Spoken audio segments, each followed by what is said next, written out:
Poducer.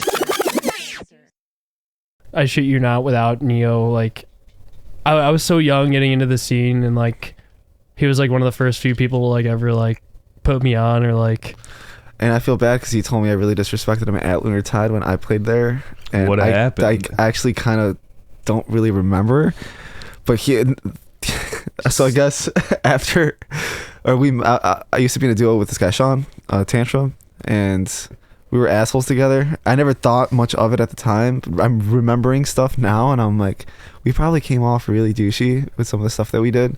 He came up to us and gave us one of his stickers, a Severe sticker. And I don't know if it was me or Sean, but It was both of you guys. Was it both of us? One of us like threw it on the ground, and one of you guys chewed it up. Yeah, we were just like messing with him. Groin.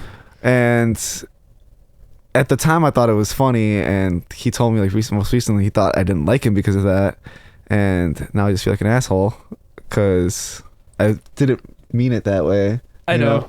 I was guessing that you guys were just like extremely hammered at the time. I always respected him very highly. He's a very intelligent music producer. I can tell he's always been very technical, and I always knew that he would have a future in the scene. But yeah. But you guys had a rocky start, sounds like. Not a rocky start. Not the start. This is kind of more in the middle. In the beginning, okay. We hit it. I mean, he was fucking awesome. You know, he was really young too. I think I was probably your age when I met you. You were like what, 18 or something? I was like 17, 18 17 years old. Yeah, he got in this really, really early in his life, and he used to also be in a duo with this guy Drew. He had the exact same experience with Drew that I had with Sean. Drew was like not. I think maybe I shouldn't say too much because I don't want to. You don't have to put anyone down here, but yeah, you can speak it how it is. You slightly. can see who was putting forth the most in their projects, and respectfully speaking, me and Matt both had to leave those situations.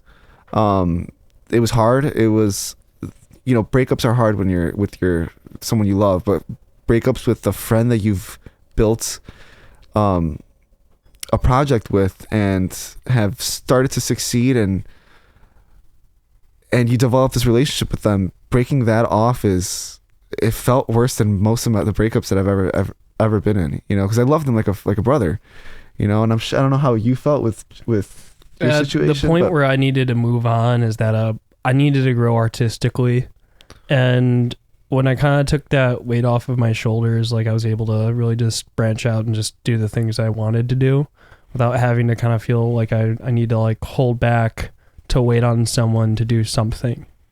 And I completely respect Sean, like where he is now. He's an amazing father. He needed to leave for the right reasons. If it would have been for unexplainable reasons, it probably would have hurt more, but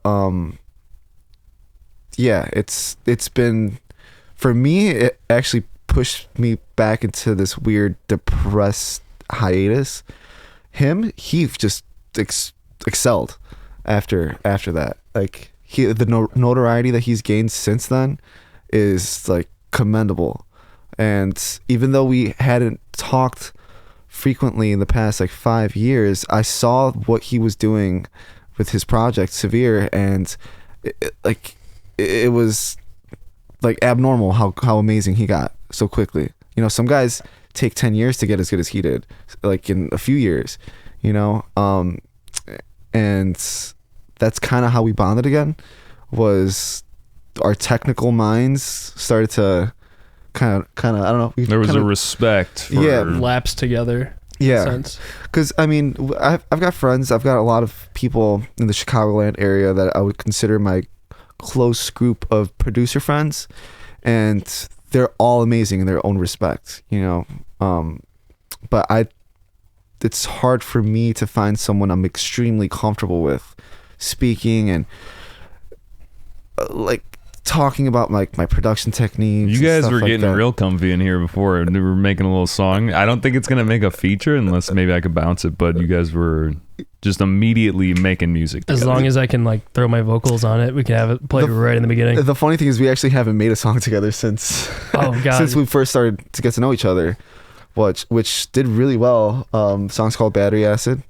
It's like 6 years old now. Something like that. Yeah. Still holds up to this day. What genre? It was dubstep, Yeah. like heavier dubstep. And yeah, I don't know why we haven't made a tune yet. Honestly, I know why. It's because every time I come over to his house to work on music, honestly, we never really planned a production session. I never wanted to be the guy that was like, oh, we're coming over strictly to produce. I don't like that. He doesn't like that either. You know, it makes me uncomfortable when people want to hang out with me just to like ask me questions about music production and stuff. And like, it almost makes me feel less than human. Like you're being used. Yeah, like a robotic source of It's not information. It's not like you're just like going to like actually like hang out with someone, and it's like you're just strictly just doing it for the gain and effort of just making music. And like, I'm looking for a friend, Likewise, yeah. and that's like what I've also rekindled with Neo with. Yeah, because like I had people that would come over and immediately like Just pull out their laptop. Strictly. Immediately. So how do you get that sound? So how do you do this? And how do you do that? And I'm like, dude, I want to get food. Right. Let's go eat, or let's, so You gotta preheat the oven a little bit. You gotta like, talk. get to know me a little bit, How's life? So my friends now that I've gotten to know them over the past like 6-7 years plus probably, and now I don't care if they need some help with something. I don't mind helping them, but whenever I go over to Matt's house to go, like, even if I might think in the back of my head, man, maybe we should make a song today, we get like drunk pretty quickly. Like an hour in, I'm like 5 beers and I'm like, yeah, I'm not sitting behind a computer right now. I'm just trying to entertain. Like, if we're hanging out, like, I want to like show you some cool shit, or like maybe like how we've been going out. Like, just like I'm showing you like some of like the most wildest places where I know to go. Oh God, he's actually made me more comfortable with myself the past few months, because I have this awful I tend to get into relationships too quickly after each other. I'm always with someone, and I've never really had time to grow into myself, and to like fully love myself. In the past 4 months or so, I've done more for myself than I probably have in the past like 10 years, Nice, man. And he helped a lot with that, seeing the way that he navigates through his personal life and stuff. It's especially at such a young age, he's only 24, and he's done a lot for himself at 24. Like, how old are you? I'm 31. Okay, I'm 29. You're 29. We're more in the same We look young. realm. Yeah. We have like good genetics. We gotta have that baby face. Yeah. Love it. Trust Love me. that. Yeah. That's the best. I hope I look 25 until I'm 40. So this is like the natural dual podcast, because before we were thinking maybe we do them separate, but then we're like, nah, it'll be better together. So yeah. I also wanted to get him out of his comfort zone. I can get out of my comfort zone pretty quickly. I have anxiety, but I can get there. He was a little nervous. But you listen to podcasts, so you I like do. get it. Yeah. Okay. I don't do these often, so when I would come up to a situation like this, it's like, why not just have like my best friend next to me while we do it? And the thing is, he has a lot of amazingly interesting things to talk about. Like, We were talking about trepanation. Yeah, trepanation. Trepanation, for y'all that don't know what that is when you like literally drill a hole into your head. It was, as you were saying, the first like medical procedure, surgery Ever done. to be ever done on human beings. So I'm very fascinated in anthropology and the whole 9 yards of just how life works. And how Yeah, these just different for groups of reference, we individuals- got into this. Like, you came over, we're talking about trepanation. Yeah. Quick, which I Well, love. because Neo brought Yes, I up brought that it I'm into very like I'd say more like expletive media. Yeah. I have a very vast collection of films and Have you movies. seen the Serbian film? Yes. I Yeah, have. it's all right. I mean, it's not fun to watch. No, yeah, it's I would say it's more like a film that is like It hurts to it's watch. no, it's just extreme for the reason of being extreme. I have a few films in my collection that are just Shock culture. yeah, Basically. just a shockumentary like Yeah. Mondo movies. Which, for you guys listening at home, some people might put down someone who likes stuff like that, but it's, I don't know how to explain it. Yeah, wait, I want to get into this because, hold on, let me just close this door. Sure. But what you were saying about like maybe some people wouldn't think highly of it, but it's out there. People enjoy it. Yeah, you watch like Hostel, you watch Saw, you watch these like gory things that happen to exploitation media. So let's kind of start out like right from the bat of just grindhouse movies and how they kind of started up. It was more like you're not supposed to see it kind of thing. Mm-hmm. And the people that would say view a grindhouse movie like it's more like in like seedier like low key like theater houses in like New York and like 71st Street and a bunch of these other places where a lot of these films were highly like banned or censored for the reasons of being that during the time like it could have been a very, very, very sensitive topic talking about certain things in some of these movies, which these movies get into, like I said, exploitation. So what is an exploitation film? So we're going to take a genre, right? So let's just say it's like The Exorcist, a possession movie. So let's say like the next like 4 Italian directors try to make their own version of The Exorcist, and it's usually not good. Yeah. But some of these films are actually really good, but you just have to kind of weed your way through all this avalanche of bullshit that you're gonna kind of face up to. What makes one good versus just blatantly gory, like, or just blatantly like fucked up? So let me just chime in real quick. So he's shown me some of these films. They're actually more cheesy than you might expect. For sure. You know, the way we're explaining it now makes it seem like extremely sadistic, but you watch these films and they're almost comedic. But you have to think about where they've started to where we're at now, that we as individuals have a better understanding of that's fake than to what it was in the past, because you can have like a film like what, Anthropophagus, or like another Joe D'Amato movie that's a Joe D'Amato movie by the Anthropophagus, Absurd, or Beyond the Darkness, where it's like we watch it now and we know it's like very fake.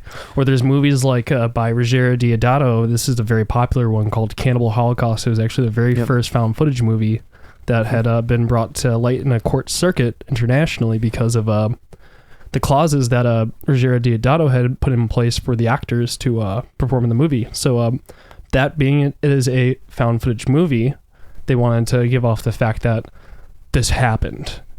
What happened here is a shocking experience about what these individuals went through. So the actors had to sign a disclosure agreement saying that they're not going to come out into the public or speak after the film's releasing, which in the film, I don't want to spoil too much for anyone who hasn't seen it before, these people went missing inside like the Amazon. Mm-hmm. So once he got to the court circuit, like the judge were asking, where are these people? Are they alive? Because the second half of the film is the discovered film cans that these people went out to make a documentary for. Surreal. It's extremely surreal.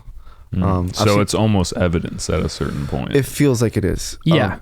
I've seen it once. I've seen a Serbian film once back. I had a phase where I just wanted to see the most shocking things I could. And, I think most people have that inner desire to understand the things that aren't easily understandable. Non-everyday scenarios. And I would say the horror film genre in general, it's a great way for people to have the sense of, say, danger without being an actual danger, which it's a very interesting media to consume because of that. Yep. That's why a lot of people gravitate towards it. Well, let me just do this before we get too deep, because I want to keep talking about this. Sure. But I want to introduce you guys Sure. to the audience. This is Poducer, the podcast for producers. Today we are joined by KLEAVR and Severe. I'm KLEAVR. I am Severe. Sorry we didn't do that earlier. Yeah, I thought we might do that. The thing is, I didn't want to stop the convo. Yeah. We're having a really good combo actually before this started too in the kitchen. Yeah. But it's everything can be a podcast. Yeah, right. Sometimes I get off a phone call with a good friend and we talk for an hour. I'm like, damn, could have recorded that. The funny thing is not everything has to be recorded either. Yo, what's up, guys? Before we get into today's show, I want to take a quick moment to talk about our sponsor, Quake. As music producers and concert enthusiasts, we know how important it is to protect our ears. That's where Quake's Dub Muffs V2 come in. They aren't just any earplugs, they're a game changer. What sets Dub Muffs V2 apart, first off, their quality. They're better than any plugs I've ever used. I use them all the time. I have custom in-ear plugs. These are my main ones that I bring to shows. You get premium sound clarity, preserving those crisp highs and deep lows, all while safeguarding your ears from damaging volumes. And the best part, they don't break the bank. Quality and affordability, son. Let's talk customization. Quake knows one size doesn't fit all. That's why they offer 2 sizes. Whether you're at an intimate gig or a massive festival, Dub Muffs V2 fit comfortably in your ears, making sure you're protected no matter how long the show lasts. Let's face it, we've all left concerts with ringing in our ears. It's not good, but it ends up happening. But it doesn't have to be that way. Protect your ears while enjoying the pure sound of music with Quake's Dub Muffs V2. As a special thank you to our listeners, Quake is offering an exclusive discount. Just use the code POD15 at checkout to save on your first purchase. As a motto of our show, make sure you protect your ears. Now let's get back to the show. Also, I just want to let you guys know before we get back to the show, shameless plug, we are doing our first round of merch. They are green corduroy ball caps with the Poducer logo embroidered on them. They're pretty sweet. They cost $35. And if you purchase one, it really helps us out to keep doing what we are doing here. You can find a link to purchase one in the link tree on any Poducer social media. Like I said, your support really helps. Okay, sorry, shameless plug. We'll get back to the show. The past 2 years, I've had this idea of starting my own podcast for, because I've been in the scene for so long. You know, I've grown connections with promoters, and I know a lot of artists, and I wanted to do a podcast just like you have here, with artists that come in and play shows, and offer them the opportunity to come in and do a podcast the day after and talk about their experience playing the show, you know, and give like the people here, well, not just here, but give everyone insight as to what it's like to be an artist, you know. Totally. All these artists, because I mean, everybody worships, people idolize some of these artists, and they don't really understand what they go through or what they how they actually think. Yeah. Which for some cases, and I'm not going to say who, but some people might not be who you think they are. I've had experiences where I met some of my idols, and they weren't who I thought they might be. Honestly, I wish I never met them.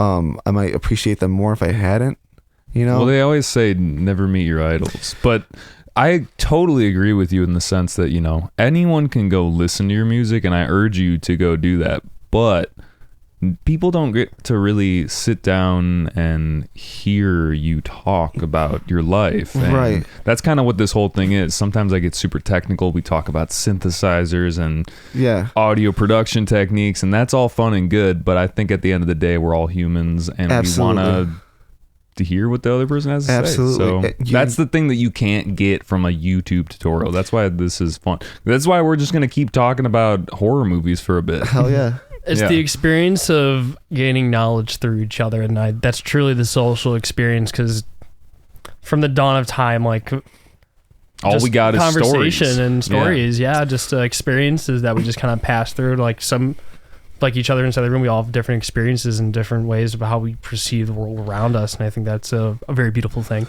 Well, also, you'd be surprised by like how much mental health issues there is actually in the scene. Like some of these producers that look like they have these amazing lives, they tour and all this. I've spoken to some of them, and they go through a lot.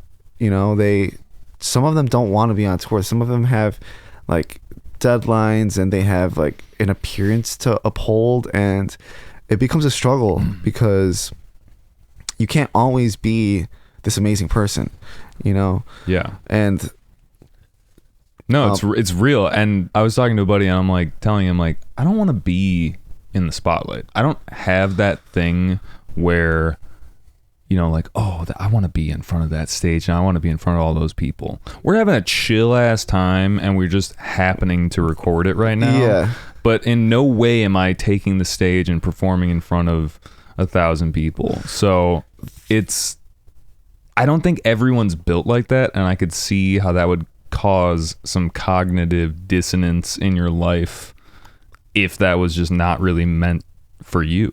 It's really up to how genuine you want to be as a person. And for my own kind of take on this is that the version that you're getting of me is going to be the most pure form of me, because I personally have nothing to hold back or need to contain, because I'm comfortable with myself and I know that I see this outwardly, like within the community of music that we're in, that it's just a big facade.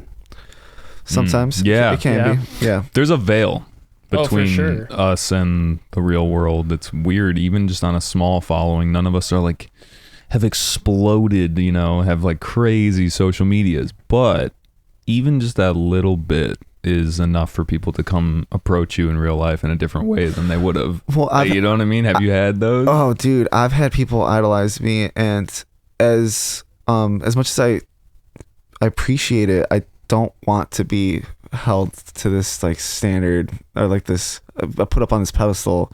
And I have to agree with that completely. Like, I myself, like, I have so much anxiety already going out, and then to just be kind of like shoved into a situation where it's just dude, recently back end of nonsense where it's like, hey, like, I'm just trying to go about me. I'm here. I'm here to DJ. Get away. No, it's not even that. Like, sometimes I'm just there to enjoy the time. It's like, I get it. Dude, like, I get what I do. And I get, like, you may have an interest in it, but like sometimes I just want to like hang out. Like, I'm just a person too. Actually, recently we did play a show. I'm not gonna say where or who, but there was some of this producer that's been in the game for a long time that was like up your ass.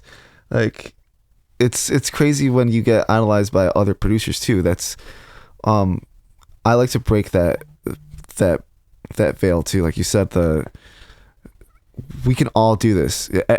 Everybody has the potential to fulfill their most inner desires and fulfill their goals. Mm-hmm. But it's about your motivation and, you know, all of that. And it's weird.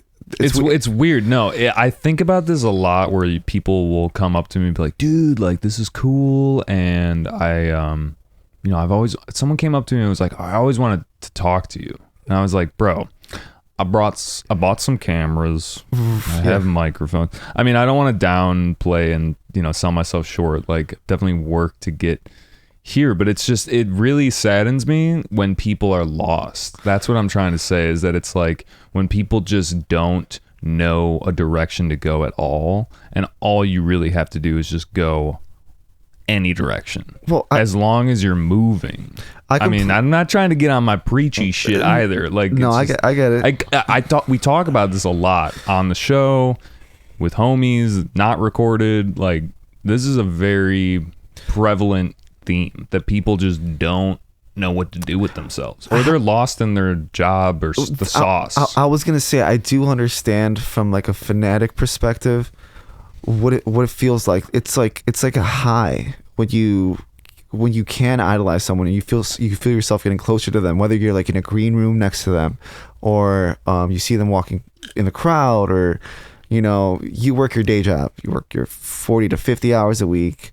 Yeah. And then on the weekends you're ready to go out. And then when you do come across someone who has some notoriety or something and you look up to them, it does feel like you're in the presence of someone who's like beyond what you can ever be. And it's growing up, that was it was like that is what I wanted a little bit, like the spotlight, but that really faded away when I realized that I wanted to make music for myself and make what I want to be heard, an extension of myself, not what I want people to like, you know. And yeah, that's one of the biggest struggles as a producer, is making music for yourself and not just following a trend. And I find myself falling into that, you know. I've released tunes that haven't done well. Right now I'm sitting on a ton of tunes which I'm getting like chewed out by my manager for not releasing, which by the time this podcast airs, my showcase will be out. But I listen to all my tunes and I'm like, damn, I hate these. Then I show them to my friends and they're like, dude, these are fucking awesome. Like, release these. Shit you not. I literally had held you hostage at my desk to write music. He did. This is going to sound really fucked up, but we were chaotically making music right next to each other without headphones on. So yeah, we were. I had my big old 8-inch cone speakers, and he had his little my MacBook, and it's just like space. And I got the whole fucking time. Yeah, and I got a tune done. You know, I got half a tune somehow done. I started something pretty cool. Yeah. I worked on like 5 different things because I just couldn't stick to the same bit. I actually did the same thing last night with my homie Gaps. He was at my crib and he had his MacBook, my MacBook, and we would give each other intervals of like, he would like start working on his tune for like 10 minutes and then he'd stop and like go on his phone, and then I'd start working on my tune. And I have speakers and stuff. I don't know, and I have headphones for some reason. It just works that way. We did the same thing with him. We didn't have any headphones at all. Speakers, dude. You'd be surprised how often I actually produce on my laptop speakers, and then I use like my headphones or my studio monitors for all the fine tuning, like my mix downs and like hearing frequencies that I know need to be cut or something that needs to be boosted and stuff like that. But for the most part, my writing, I find my free flow to be just chilling on my laptop, you know. Yeah. To provide some structure to this conversation, let's go with that. And Severe, I'm going to ask you, where do you find yourself producing the most? I find myself producing the most when I feel completely out of it. I've had this conversation earlier. I'm narcoleptic, so I'm always in a constant state of wow, I really feel like I need to lay the fuck down right now and fall asleep. Can you explain kind of like what that feeling is really quick? Because you were explaining it to me earlier. Yeah, so when I get into my kind of like my sleep attack episode, people kind of get this misconception where they think that someone with narcolepsy is just going to pass out immediately, but it's more like a feeling where like you get hit with a wave of where there's a weight on your shoulders and like, oh no, I can't sit up right now. Like I'm like falling asleep, like sitting like where I'm sitting where I'm at. But at that point, I just kind of give into it and I just go lay down. And honestly, like I tend to try to stay away from naps because when I take naps, when I have my sleep attacks, I would have sleep like 9 times out of 10, I would have sleep paralysis that very same night. Oh. So I tend to try to stay away from the nap. So I just try to push it through, but sometimes I can't.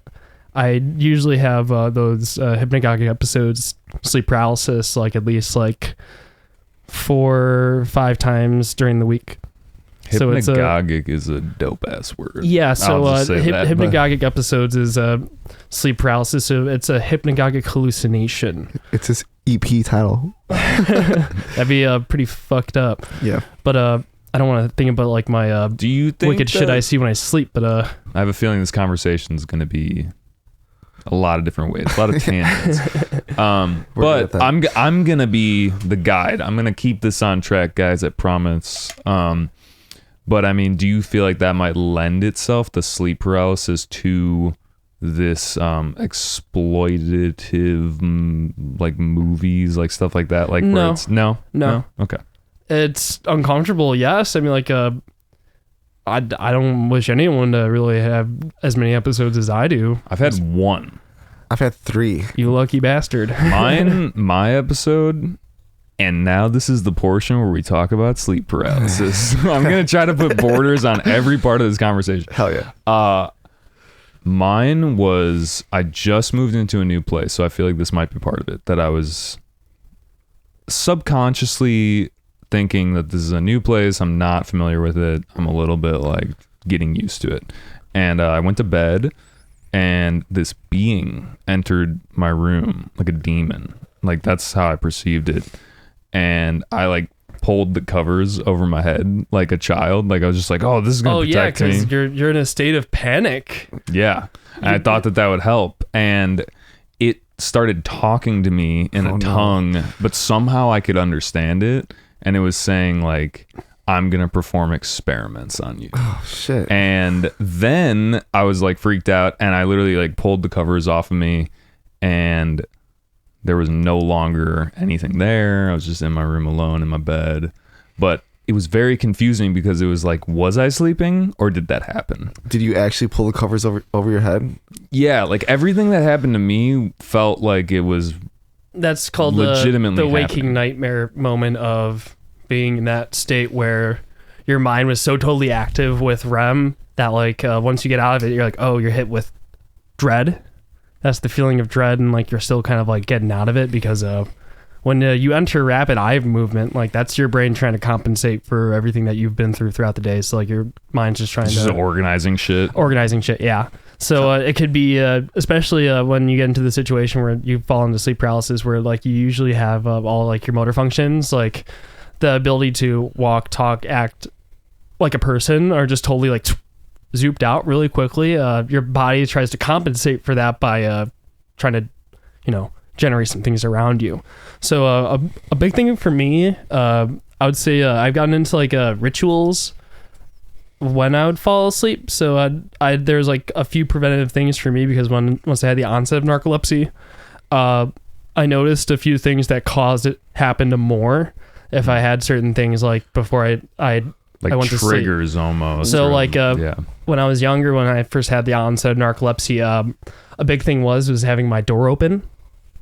Beheading a chicken before you go? No. I wish it was that fucking metal, but unfortunately it's not. So when I had you're just a farm boy. That might be I don't know. A very Sicilian farm boy. It makes total sense now. Are you Sicilian? I'm very Sicilian. Very. Actually, as you get to know him, you realize how Sicilian he actually is. Starts getting a little gangster all of a sudden. You're like, wait a minute. He's like, try my fucking pasta. Try my pasta sauce. My best friend is Sicilian, so I feel like I have something to stand on saying that. Anyway, keep going. Sono stanco. It definitely played like the Latin. It's not Latin. That was just Italian. It's all derivative. But yeah. Actually, like the Sicilian dialect kind of rejects a lot of Latin parts to it, but it's very similar to Italian. So it's its own kind of tongue. Gotcha. Okay. So, but you were talking about like kind of triggers, like things. So I would get into these rituals where I noticed that like I would have those episodes pop up if I didn't do certain things. So when I first had the onset of narcolepsy, I would get in those episodes, right? Sleep paralysis, and of one of those situations where I had my door open, and the quote unquote entity that would peer into my room would walk through my door. Damn. Or just kind of creep in from the side and like pull its head through like the door frame and everything, and like look at me while I'm sleeping, or like while I'm laying in bed and I can't move or do anything. So I would have to close my door when I'd fall asleep, or like even the closet. Because it would just, I'd be like, just, like locked up in bed. I'm like, oh, I can't move, and this thing's coming after me. Would they ever get near you? Oh yeah, plenty. I've had moments where it's like I've had like things like sitting on my chest and like strangling me in my sleep. Like I don't want to get too into it, but like there's been a few very perverted ones that get really uncomfortable, which I'm not gonna. Can you now like imagine what it looked like? Still, I'd rather not get into any of all that. See, because I've had sleep paralysis 3 times, and the first time I had it, I was still living at my parents' house, and I was in the basement, which where my bedroom was, and I started to experience sleep paralysis, and I was laying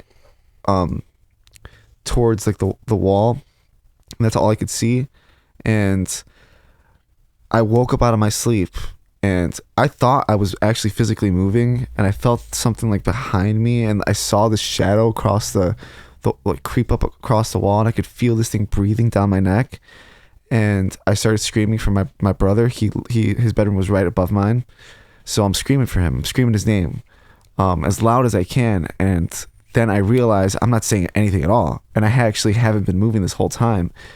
I'm paralyzed, and I actually can't get words out. But for like a cat's got your tongue, man. For like 20 seconds, I thought I was like shuffling around, and just like you, I thought I was pulling the covers over my head, and I thought that I was actually screaming my brother's name.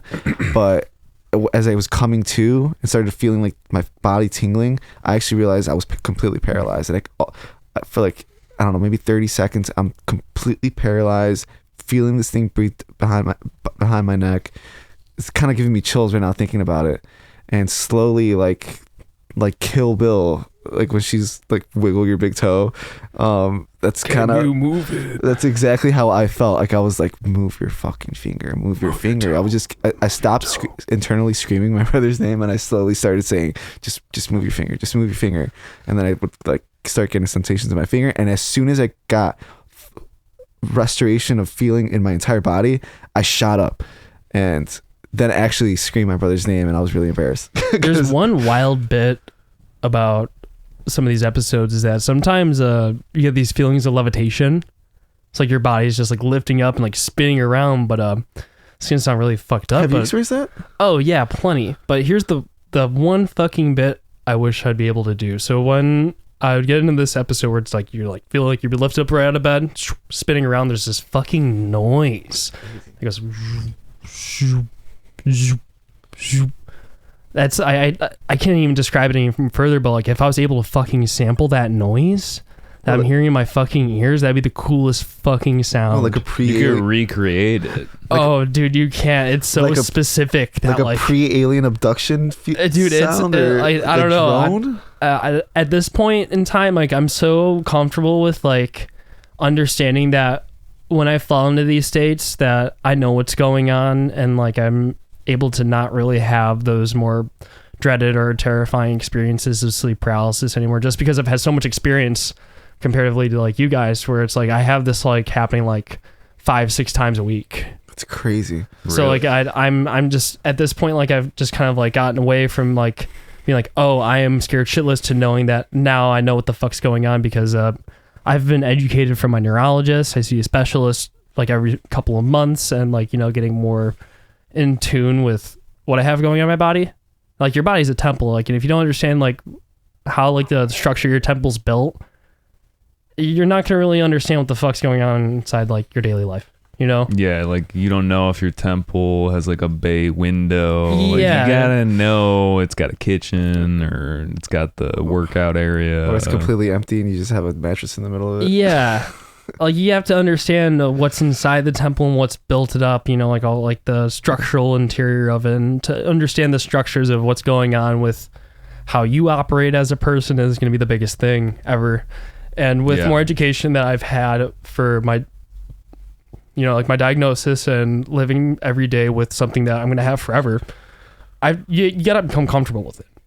You know what? I gotta say, you have to accept it, man. With what I've gotten to know about Matt the past few months, from his narcolepsy to the sleep paralysis thing to other things that he deals with, what he's actually been able to accomplish is so admirable. I mean, like getting his own place, and, you know, striving. He can't drive because of his narcolepsy. He's not allowed to have a driver's license. Oh, no, I'm allowed to have a driver's license. I just choose not to, because it's a very dangerous situation I'd rather not get myself into, or any other people on the road, because that'd be really stupid for someone like me who can't, like, if I fall into like a moment where like I can't pay attention because I'm so tired I can't function, that's dangerous. That's so dangerous. I thought you were legally unable to get no, a license. I'm someone with narcolepsy is legally able to get their license. I didn't know that. Yes, but I choose not to, and I understand that I have lost that freedom. And that's okay with me, knowing the fact that like I'm safe and other people are safe too. I'm proud of you, It's man. okay. I mean, one day we're literally going to look back on driving as like, they let you drive around just willy-nilly? Like, you didn't just call the automated car service to come grab fucking you? Futurama like transport too? That'd be fucking cool. Yeah, right. I love Futurama. I don't know if I'd be comfortable with a tube, but have you seen that movie Upgrade? No. No, I can't say I man. have. But basically, it's just like automated cars. Like you basically just like you either have a car that's gonna drive you somewhere, or Like a Tesla, like where Tesla is. it's like Driving. where we're going. Yeah. Basically, one thing I wanted to ask about the sleep paralysis thing is, do you think it's partly connected to like lucid dreaming and For then also, fucking sure. and then also like I've had lucid not that we got to dreams. go like alien abduction story, but like that maybe that feeling of like I was abducted by an alien is actually just some weird sleep dream Yes. shit. I've read Absolutely, researchers yes. documenting how they believe that those coincide. There's a lot of Makes sense. Because literally abduction experiences where it's saying like it's hypersexualized when they're with their abduction experience. That like, you know, like when you get abducted by the aliens, they're diddling with you all right. yeah, I mean it's the crazy. demon, whatever was in my room, was telling me that it was going to do experiments on me. Oh hell yeah. You know, And that those never ensued, but if it had, let's just say I might think that I was Abducted. diddled and Yeah. abducted. Yeah. But maybe alien abducted. me. They I don't know. probed me real hard. Felt real good. No, I They was hit a just special curious. spot in me. I couldn't help it. I was having one.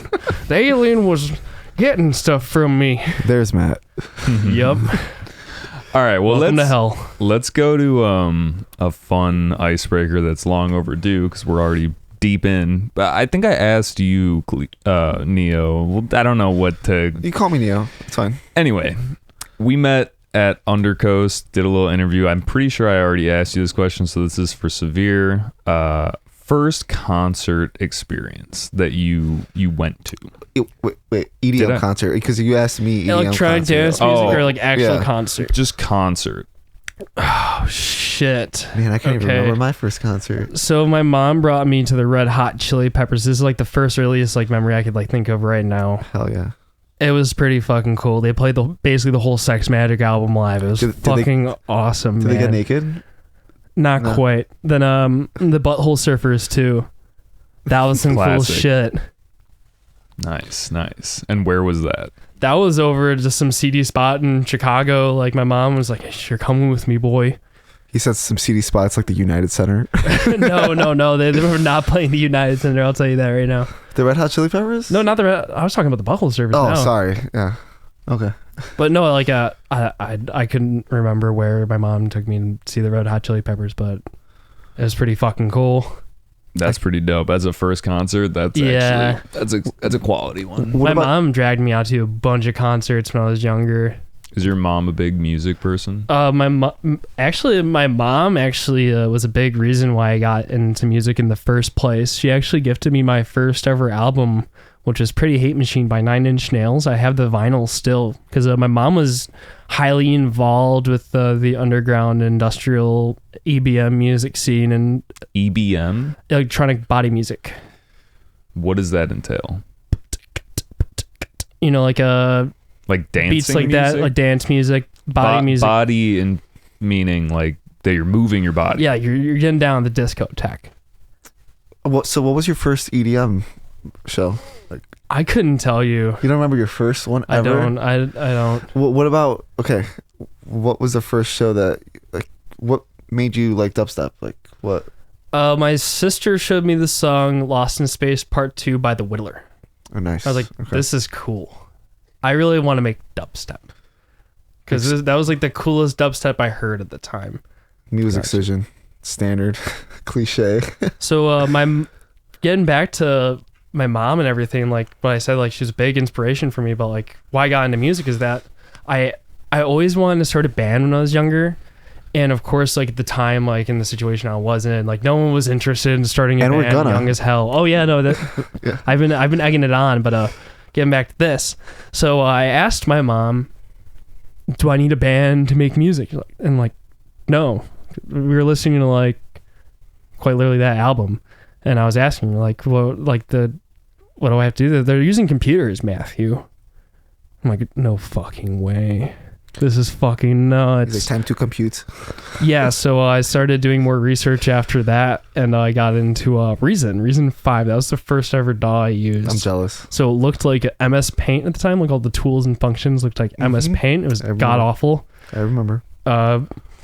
Then that kind of progressed to me getting like some shady copy of FL Studio.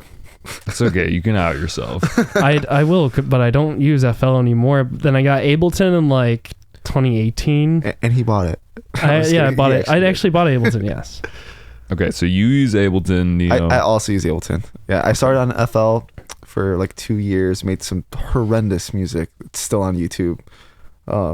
I've been really using under. So my first moniker was Vision. Vision. VISZIION. Please don't look it up, but Well, look it up. Have fun. People can look it up. Yeah, I've been then severe since 2016. he has, and then after that, I was in my first duo was Anna Kim, and we did pretty well actually. And then he decided to stop making music. I think he joined a band or something, and me and him completely fell off. And then I became Elohim for a couple years. I remember. That's where I met you, right? I remember. Yeah, so I was Elohim, and funny story. Did you gain like a decent following with that name, or with Elohim? Yeah. It's the artist Elohim, the other artist Elohim. So funny story. So I was getting a huge amount of traction as Elohim, right? Not huge, but for me, it was pretty big. You know, I was playing all these shows. I got noticed by Staggold's Promotions, which would throw all these amazing, like A-Track's label. No, I'm thinking of Fool's Gold. Sorry. Yeah. Staggold, the promotion company. They used to throw shows. Also, Staggold was in an America video, like a skateboard video. Yeah. Anyway, Shake sorry. John. So Staggold used to throw these shows at Medusa's in Elgin. Nostalgic, like some of the best experiences I've ever had. Remember. Dude, Medusa shut down, and God, I wish I could go back to those times. They were so amazing. But that's when I started getting picked up by Danielle and Eric Tucker, and they would put me on these lineups as an opener, and then they slowly started putting me as direct support as my tunes started getting better. And at the time I was Elohim, and I remember being at work and my Facebook started blowing up, right? Like people are messaging me like crazy. I'm getting all these texts. People are like, hey dude, what's up? You're fucking playing Lollapalooza, right? And I'm like, wait, did my manager not tell me I'm playing Lollapalooza? I'm like, wait, am I playing Lollapalooza, right? And then I forgot somebody sent the flyer, and Elohim was on it, and I had no idea there was this girl, Elohim, who was vastly more famous than I was at the time, and yeah, that was very sad for me to have. So was that like you're like, I gotta change my name? Yeah, I never got a response, but I did message her on like SoundCloud, I think. I'm sorry. And I told her like, hey, I'm gonna change my name just for copyright, like for not copyright, but I didn't want to any of that to interfere. I did SEO. I didn't patent the name. Mm-hmm. So yeah, that sucked to have to leave that name and then go to KLEAVR. Kind of sucked, but I like KLEAVR more. I had a huge fan base and all these people that really, really supported me. And the second that I made the switch, it was like nothing changed. I think you've done better as KLEAVR than you did as Elohim. Oh, absolutely. But I love the name KLEAVR much more than I like the name Elohim. It just sucked that day that I got those messages. All these people that were so hyped that I was like, dude, Neil's playing fucking Lollapalooza. Dude, hey bro, can I get guest list? And I'm like, dude, it's not me. Hey dude, I know you haven't like talked to me in like 5 years, but I'd like to go to this festival with you because you are on the flyer. And my manager at the time was like, you need to change your name very quickly and release a tune immediately as your new name. And like, she's like, this needs to happen now. And I'm like, dude, it took me a little while to find the name Elohim. And I didn't even think of the name KLEAVR. I actually came to one of my friends and I was like, dude, I'm having a really fucking hard time. Mike. And he was like, here, let me just shoot some ideas to you. And like one of the first ones he said was KLEAVR, and I'm like, dude, that's fucking perfect. So shout out to Mike. Honestly, I wouldn't be KLEAVR without you. KLEAVR, KLEAVR. Yes, correct. Just so people know what to search. Some people fuck up my name and do server. That's something I would do for sure. I get you cleaved the name Elohim. Motherfucker. I get clever all the time. People be like, DJ Clever. I'm like, dude, you're so clever. I'm like, yeah, not that witty. Yeah. So Severe, how did you come up with Severe? Severe. So yeah, good question. I just found the coolest thing I could find, and I wanted to kind of accentuate it with the meaning of the word, which is intense, you know. He said, what is the status of my existential crisis right now? Oh, it's severe. Yes. Quite literally. Yeah, so it's by definition something that is very intense. I tried to go over the top with the stuff that I, it emulates him make, perfectly. and who I am as an individual, which I'm always going to be the rawest form of me you'll ever get. So I'm not holding back. I'm just trying to do the best I can be. Gotcha. Okay, cool. No, I respect that. You came in here yourself, like doing some wild production stuff. We'll just say that. And look, I'm down for whatever. But I feel like some people are like, who is this guy? Like, yeah. So does that ever happen to you, where people are like, this guy's too severe for me? So I'd say that I'm very. I have some anonymity behind me. I don't really go out and talk or try to do as much. Like, not anymore after look this at podcast. Me. Yeah, I know. Hello, everyone. My name is Matthew Calarco, and I go by Severe. This is me. This is what you're getting, and here it is. So, this is my first podcast that welcome. I'm doing. Glad we can pop that cherry. Fucking crazy. So, I kind of keep to myself. I've kept to myself for a while, but I've always just kind of kept doing my own thing, which has really propelled me in the direction that I wanted to do and do things I wanted to do.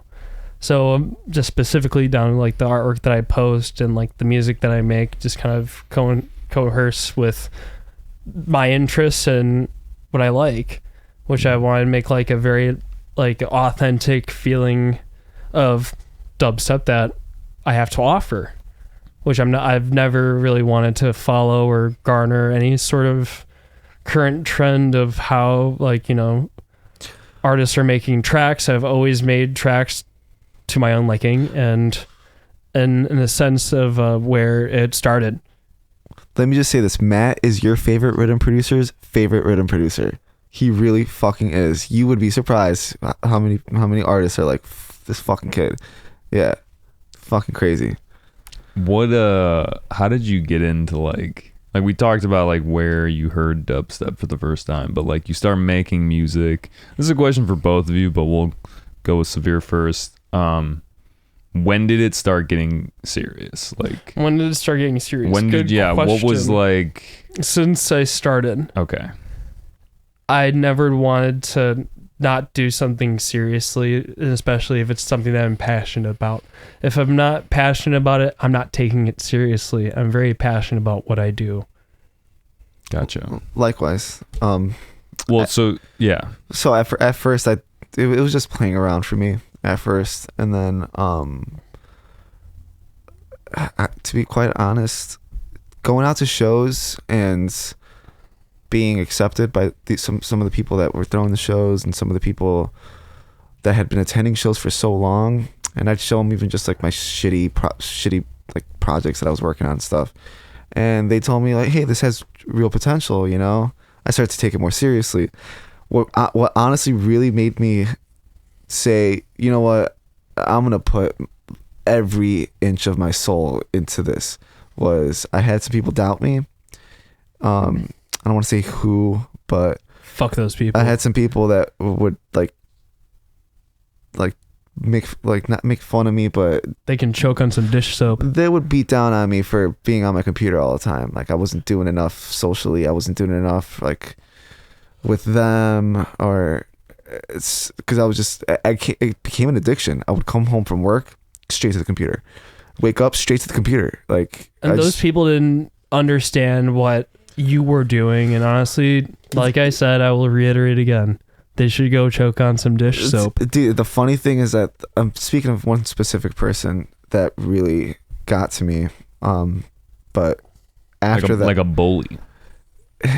I don't want to reveal too much because no, you don't have to name. But yeah, it felt like it felt like a projection of, like, they wanted me to be a certain way towards them, and it wasn't what I was going to be at the time. And I was in a situation where I was not forced to be in, but I'll explain it to you after the podcast so you can understand. I don't want to reveal too much, sure. But because of me not giving enough attention to that situation, what I was doing at the time was immature, being on my computer all the time, making stupid noises. I mean, from an outside perspective, not being a producer, sitting in a room with someone producing, it can be fucking annoying. Hearing someone sorry to all the girlfriends and boyfriends my girlfriend's sitting right over here. She has to deal with it all the fucking time. Oh God, yeah. Every girl that I've ever been with would be like, can you like turn it down, or like, can you go into like the other room? Hell yeah. And I'm like, all right, well, can you just like not show up to my show next? I'm just kidding. I'm just kidding. Anyway, so after I got out of that situation, that like there was a huge Facebook post made about me being on my fucking computer all the time, and you're never gonna fucking Facebook post. Yeah, it was. Wow. It was He's being too creative. It was pretty bad at the time, honestly, because that's not just like he's too passionate about what he's trying to do with his life.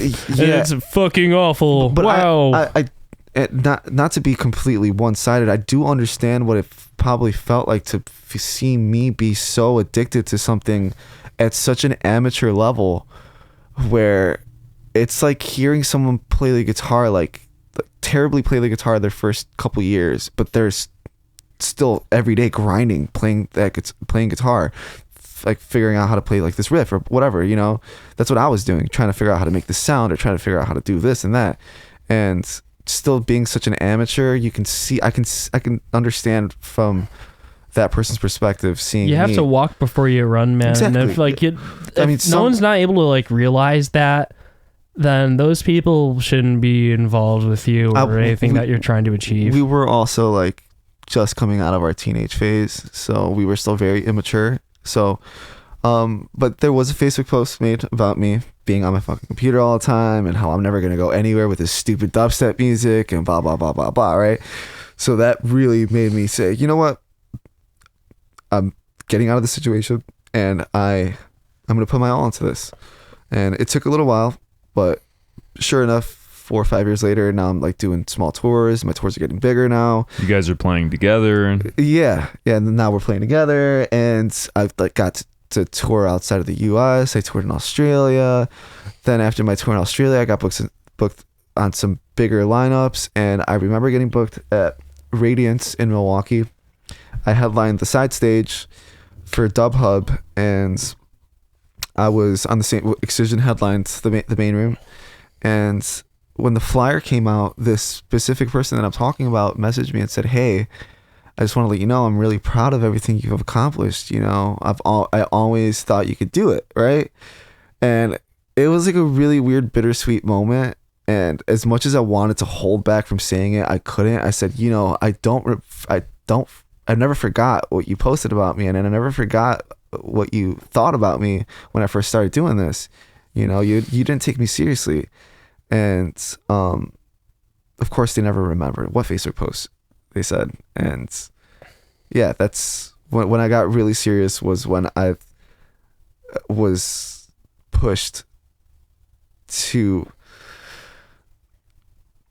like show people exactly what you're worth. Yeah, to show your worth. Yeah, there is no limit to yeah, this because shit. I mean, like, you don't really want to have to live your life showing your worth. But if you're gonna push me are you competitive like that? Like when you played video games back in the day, and like your brother was even me and him with this you? past weekend, I saw him at one of our friends art shows last week, and he's like, "Oh, I just got Super Smash Brothers for the Nintendo Switch," and he's like, I'm really fucking Hell good." yeah. I'm like, "Dude, I will body you in I got Super Smash." toasted. And he's like, no, dude, I'll fuck you up. I'm like, "What do you I play?" would- Who do you play? He plays Kirby, right? Oh, you're a Kirby guy. So I'm like, See? okay. No hate, but I've been Kirby playing some people are Bowser. okay. Kirby people, Also, there are like so many characters now. yeah. I Absolutely. just like it's like sweet. No and hate on simple. Kirby, I'm I like it sorry. sweet and simple. But yeah, but everybody who I've ever had like compete with me on Super Smash, the go-to is Kirby. Like, I'm like, yeah, because Kirby's like the easiest one to play with. I like it sweet and simple. You know, so Well, because Kirby, you can run away.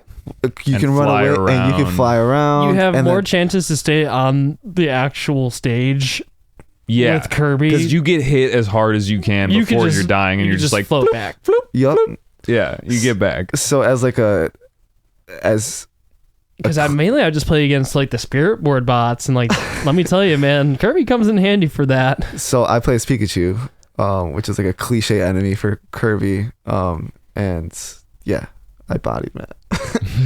Hey, Yeah. we had a good game. But- There's yeah, a but few I'm- times I where I am- was toasting your ass too. To your question, yeah, I am very competitive. I always have been. I like, it's not even just being competitive to win. It's more to prove to myself that I will do things with pure conviction and not just. I mean, we're having so much fucking fun though. It didn't Oh, matter. yeah, Like, I was it getting toasted didn't really now. We're just matter. having fucking fun. yeah, but At the end of the day, we're just having fun. I'll tell you, you can be my girlfriend, you can be my mom. I'm gonna put my fucking full effort Yeah. in. You're gonna lose. Yeah, you're you gonna know? lose and smash. Yeah, I'll love you forever. But I'd recently got the Switch, so I'm just like getting used to not playing on a PC like as much as I used to anymore. So I'm like, oh god, the Switch. yeah, Yeah. it's funny because I tend to magnetize people who are competitive too. Like, you're very competitive. Oh yeah, I have to be. Yeah, That's me. Most of my friends are very Yeah. competitive. But are most of them? They understand that it's a game. Yeah, yeah. Some yeah. people, I feel like some people take things way too seriously. Yeah, They're too severe. Oh It's- yeah, Sorry, mother- I'm sorry. That's They're very too severe and clever They should be of stabbed you. with a cleaver. Hey, all right. Sorry for the puns and the dad jokes, guys.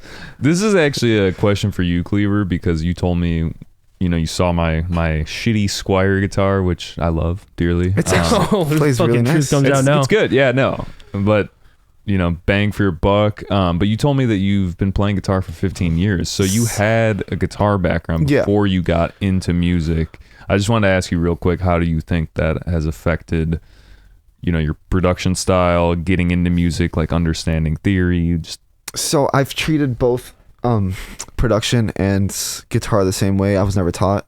I never took guitar what lessons. did you mainly practice? Like riffs, scales, I started. rhythm guitar. So I actually started musically. I started playing drums.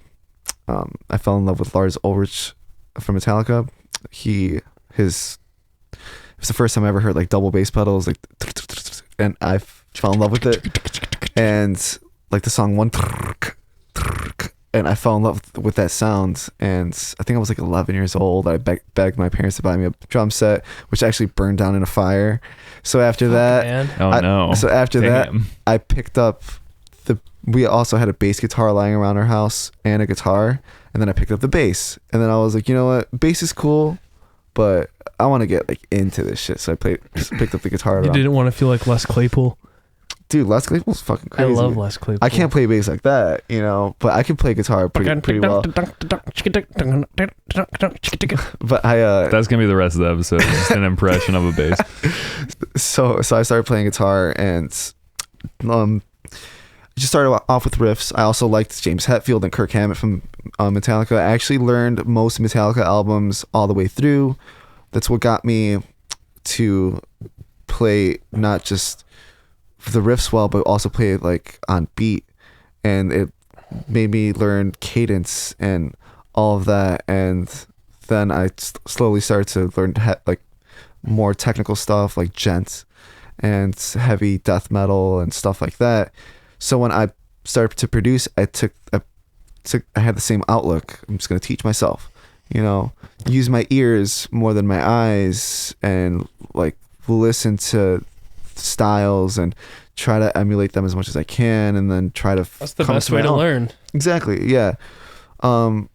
because that's how I learned Kirk Hammett did it. He was my favorite guitarist at the time when I was like 13, and I watched interviews where he said, I never took a class. I don't even really know music theory. I just started playing guitar, and my ears heard what sounded good, you know, and people talk shit about him, but still look up to the guy, you know, and most people do. And yeah, that's kind of how I started to, that was my take on learning how to do something. That's how I learned how to do learning anything. music. Yeah. Okay. Yeah. Anything. But I mean, I feel like the cadence, learning how to play on beat, knowing different beat structures, all of that had to have helped, you know? Oh, of course. Yeah, it definitely helped with like melodic structures and putting together melodies on the computer and stuff. I had the huge backgrounds. Special announcement. I'm going to go grab a beer. Get a beer. Go Get a for beer. it.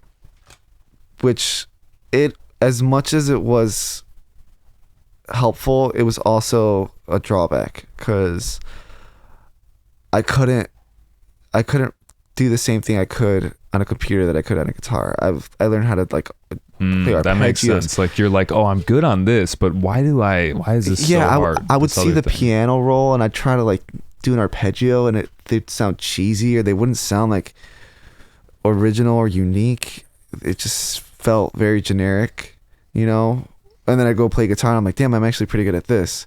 So I actually came to a crossroads where I was like, should I just put my all in guitar or should I do the production thing? Yeah. Which, God, if you knew me back then, I was like half my days were me just playing guitar all day and other days was just me on my computer all day, you know? I've fell in love with music at an early age and I knew it was what I wanted to do with my life. And I didn't blow up as fast as I wanted to. So obviously I had to have a plan B, just like you do. Just like I encourage every music producer out there. If you're not making a living off of your music, you better have a plan B. I can't stress that enough. Really? How some people will fall on their... Dude, I've seen some people who go on tours.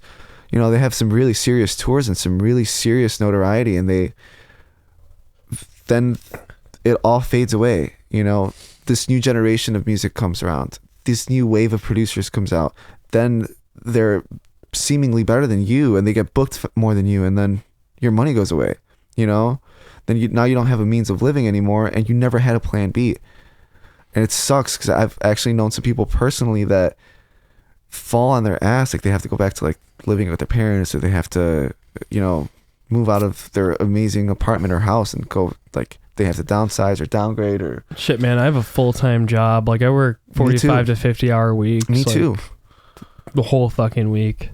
I think, no, I think that's, you know, like you see it, like people, they do music production when they come home, whatever, they have their DJ career, whatever, all of that. And then they have a full-time job. The one thing that I feel like can get misconstrued is that you'll hear on like some self-help, like some talk, whatever, you're listening to someone talking, they're like, if you're not backed into the corner, if you don't have a fire under your ass, you're not gonna do this thing because there's no real need to do it. Versus what you're saying, you're talking about having a plan B, and maybe the plan B isn't so much like that you shouldn't give it your all on this thing, but you should at least maybe like monetarily figure out a different place to put your money, or just be smart. It sounds like it's more about the money aspect than I think having more things to do strokes the fire even more. It's also better for you structurally too, to have routines, a routine and yeah, stuff like that. Then you'll give yourself a routine with producing and stuff like that. I mean, how do you feel about what I'm saying about people that will be like, if you're not backed into a corner, like you are not gonna feel that urge to have to do this. Like if you don't have to do this and this isn't what you're made for, you should go find something else. Then it's not meant bullshit? for them. That's not meant for them. No, I completely agree with you, because I know, but oddly enough, I do know some people who were born into, you know, rich families and don't really need to work, don't really need to go, you know, they're not falling on hard times. They can just sit at home and produce, and they still do, You know, they still put their effort in, and it shows. You know, and you can clearly see they came from a good background. I've gotten to know some of them, and I know that if things went awry in their life, they would easily have someone to help them. Whereas to what you're saying, there are some producers. I've known some producers, dude, that came straight from rags to riches, man. Like, left their parents' house. Like, some of them lost their parents, and they have to make something fucking happen. And then they do, and even if it might not be in the best way, they make a living off music, you know. But maybe it's just me. I can't just. There's no way I could with what I deal with in my life and my bills and all that. There's no way I can just make music and put all my whole life can't ride on just music. Yeah. The sad thing is when your other career also does really well. Like, you do really well at your company, and I do really well at my company. I started from ground zero to where I'm at now. What do you guys both do? Because I feel like this might be interesting insight. I work in the installation industry, in commercial installation. Okay. Yeah. Including like not residential. Residential, but this is like very boring stuff. But it's like insulating, like commercial piping for like data centers and hospitals, and if you're ever walking around like a hospital or like even like libraries or schools, and you see all the duct work in there or like the piping systems in there, we insulate those for hot water, cold water, chilled water. Gotcha. Yeah. Okay. I work in the manufacturing industry. I specifically work with polyurethane cast molding, really hot cast molding. He's also polyamorous. No, I'm just kidding. Oh, that'd be I'm a very monogamous man, and I love being a monogamous man. Sorry, Neo. I'm just kidding. Our little love triangle will never work. But yeah, so I work in the casting industry, so we make parts for different companies. Here's a good example. Say if we get a job for making the robotics wheels for the Amazon robots. I can't really disclose too many companies because it's all internals. Do they sign NDAs with those companies? Some companies, yes. We work for like some military manufacturers. That makes sense. Yeah. I can't get too much into that because that's a breach of privacy. But we work for companies like, here's a good example, John Deere. We make cogs for a lot of those tractors you see out in the fields for the farmers. We make mid-wheels for a lot of these combines, so some of those farmers can go out in the field earlier to make products that we use every single day. So with where I started to where I am at now, all within in like a year and a half, I started out like just casting parts. It's really hot. A lot of manual labor, I'll tell you that. There's some people that start and they leave the next day because it's not for everyone. It's a very, very, very like soul-consuming job. Yeah. Yeah, I shit you not. Like when I was on the casting floor, when I used to make parts on the casting floor, I'd be walking into like 280 degree like walk-in standing ovens, 300 degree ovens, like pulling my fucking molds out, pouring the molds, setting up the molds again, demolding the parts, the whole 9 yards, and just doing it over and over again. The whole fucking day, different jobs, it's different a hot companies. sauna. Yeah, you're sweating bullets. You but, know, people are talking about like saunas and stuff. You're getting that at your job, so you're actually really lucky. So what pushed me forward was my knack for improving our processes, and that really kind of showed light to me about who I am and what I'm trying to offer to the company, because I saw a lot of flaws with certain jobs, and I made it an effort for myself to be like, hey, this is how we can improve this. This is how we can make that bread, motherfucker. And that really helped. And now he's an asset to the company. Yeah. Now I went from sweating bullets all day to having a desk. Nice. And now I make training material for our various jobs. So all the operators on the floor, the people who continuously make parts, know how to do those jobs, even if you don't know how to do them. I work with process improvement. I work with revising our internal literature to understand the material that we give out. You know. So you're doing a lot more than you started, and these are both engineering minded jobs. So I feel like it makes sense because music production. is engineering. I shit you not. It's a job shop. So yeah, sure. I've worked on the casting floor. I've worked on Mazak machines. I worked on just like mills and shit. I've had lots of experience just being at my company, and honestly, like I'm very happy like with what I'm doing there, and also happy with being able to balance and coerce with what my other priority is, which is music. Yeah, and that's the thing I kind of wanted to get back to, that it's like more and more common for people to have, you know, second jobs. Like it's, you know, it's just, you're not doing music all the time. And I don't know, the thing I kind of wanted to just get back to was like,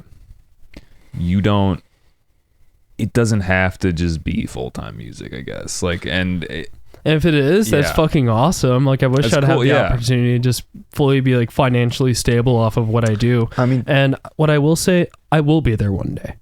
I mean, dude, it helps. I mean, I believe in myself. Even if you're just working at fucking Jimmy John's or something, you know, something to stoke the fire. Even if you're still living at your parents' house, you know, get that job.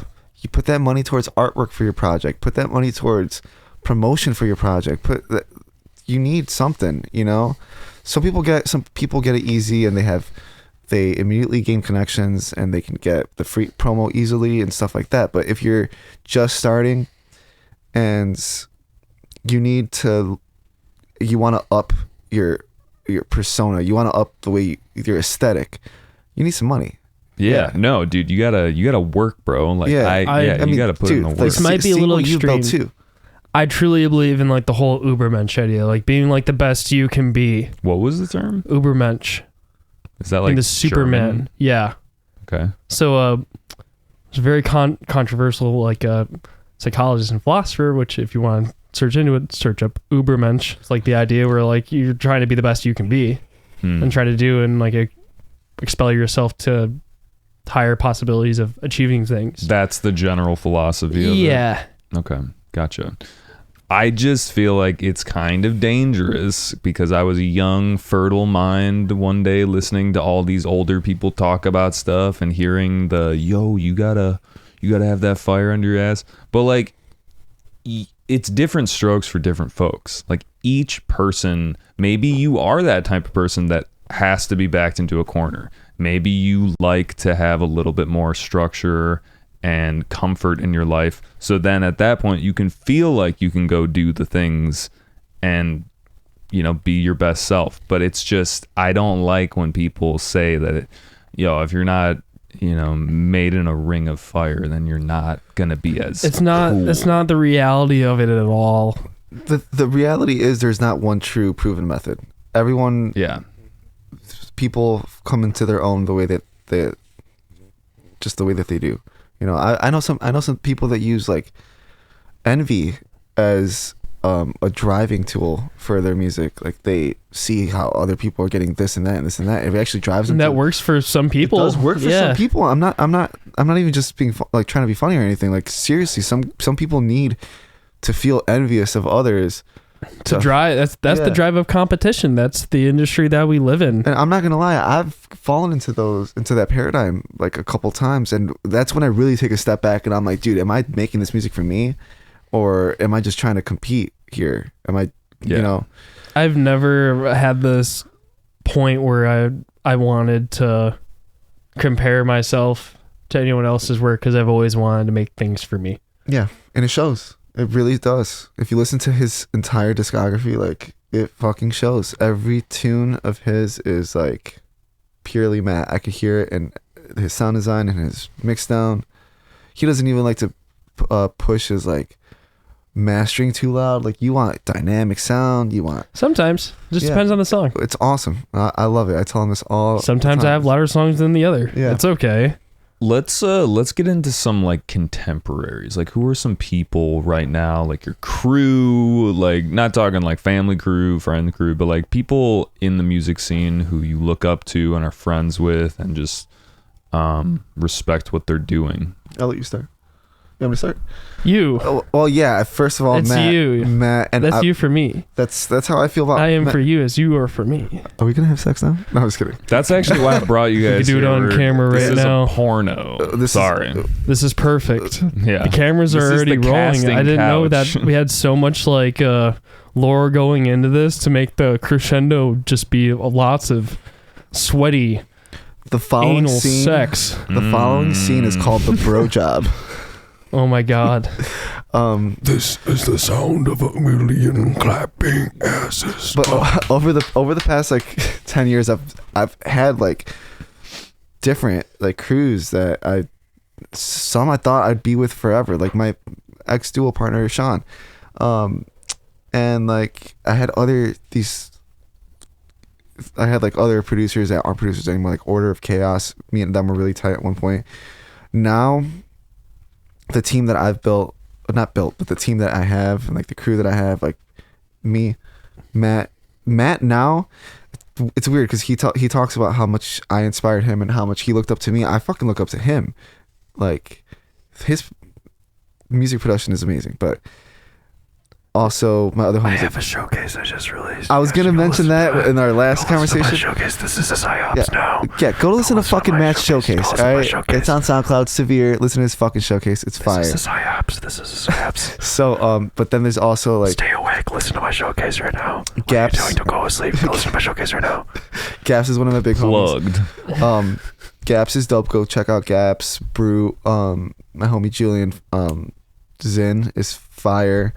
Those are my local homies. Zin's the nicotine product. That's exactly Yeah. like that. And Brute, just like the trash can. Yeah. Good homies, fire producers. Spot the appliance. Then there's all my out of state homies. Scott, fucking Subject 31, who you the interviewed. initial interview that Yeah. we did at Undercoast. Yeah. Amazing. Such I'm an waiting for amazing Panini fucking Press guy. dubs to come out of the blue. But also, I can't stress enough how much Munchie, or as most people know him now, Stephen Click, my manager. Mr. Steven. He has been such a driving force for my motivation this past like 6 months. Matt too, dude. If I hadn't rekindled with Matt and like talked to Scott again, and like I probably would have still remained in this state of hiatus. And now I'm like excited to come back. You know, if you're listening to this podcast and you know who I am, you know I haven't released in like 2 years, right?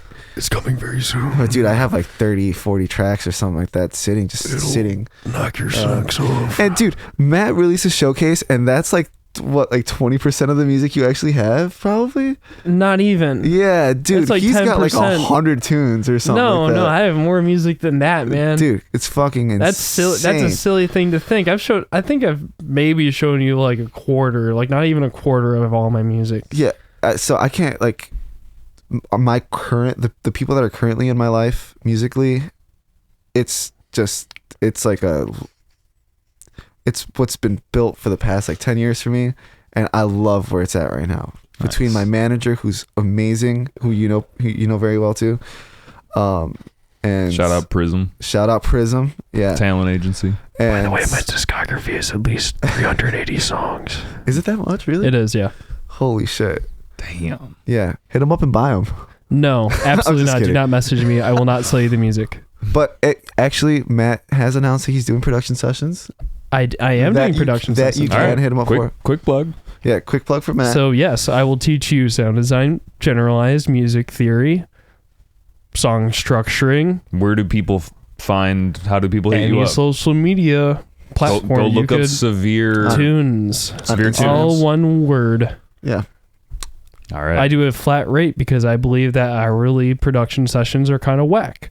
Oh, our hour's up. Time to go. No, we're going to be sitting down for like 3 to 4 hours. You know what? I got to mention two people that are also big motivators and supporters of mine. My boss, shout out Brad, and my mom. Like, most people's parents like would tell them not to do shit like this. Like, don't waste your fucking time. I love my mom. My mom has been such an amazing fucking supporter of mine. I can't stress enough. She's like always supported everything I've had to do, like help me like even if it was like small little financial things, like she helped me with in my early stages. Like she was always there for me. And Shout out moms. the reason why I say this is because I know some people who dealt with their moms looking at them like, dude, go to college. Don't do this. I'm so appreciative of my mom because like she's just trying to understand all of it, and I'm just trying to explain it to her. So I just try to give her the best explanation I can. It's the most Italian thing you've said today.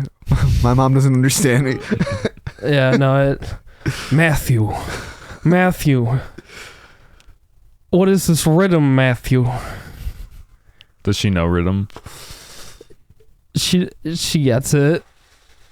Matthew, She you're gets doing it the 'cause she dubstep. has to. Can I go to one of your shows, Matthew? Can I bring your brother-in-law? Can I bring Kenneth? Can I bring your aunt? I just need to go, Matthew. We're having such a good time. We gotta go there. Can I have some of that vodka on your rider, Matthew? As That cliche kind of as it stuff. sounds, one of my biggest goals is to be able to bring. I brought my mom like right up after I was done playing at Blast Radius, and I'm That's like, awesome. That's one of my goals.